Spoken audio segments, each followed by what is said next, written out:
Lovely to speak to you. Nice. I work in occupational health. I'm a physiotherapist by trade, if you like. Yes. And we deal with people who are off work, in what you might know as absenteeism, and also people who are in work, but they're not quite working as they could because of a health complaints. That's what we call presenteeism. Yes. And recently I've seen a huge increase in the number of people, patients who are reporting that they can't go back to work because their symptoms have deteriorated so much because of a lack of medication that they've always historically had.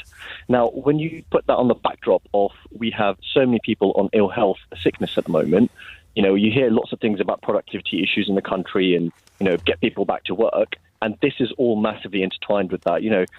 In my industry, you learn a lot about the statistics and the facts. And there is quite a body of evidence to suggest that if someone's off work for 6 months on a medical complaint or issue, then the chances of them going back to work ever are reduced by about 50%.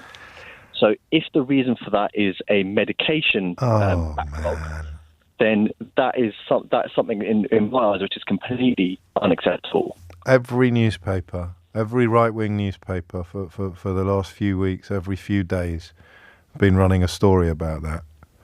Running a story about the numbers of people, the number of people not working, rocketing. And I don't think I've once read a reference to what you've just described. Yeah, well, the field that I work in is very niche. It's a very small community, occupational health.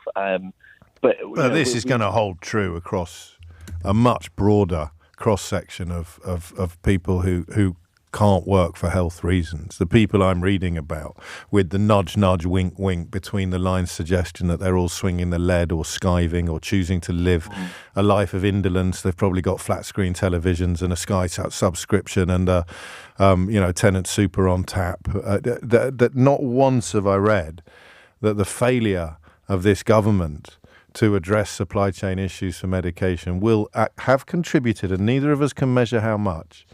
Absolutely. But will have contributed to precisely the phenomenon which, and I think it's here. You're not going to believe this, Billy.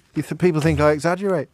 The front page of today's Daily Express, pages 6 and 7. Sick note Britain to get even worse. Now, what are the odds if we turn to pages 6 and 7 of the Daily Express? Alarm as long-term sick list to top 3.7 million by 2040. What are the odds, if I were to bring myself to read this bilge from beginning to end, that the phenomenon you've mentioned and the phenomenon the Nuffield Trust identifies today in grisly detail, what are the odds that it gets mentioned at all?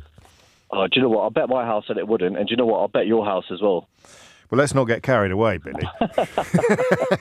So, oh man, did you know that doesn't happen very often on the programme when I actually feel the sort of clouds clearing or a penny dropping as a caller.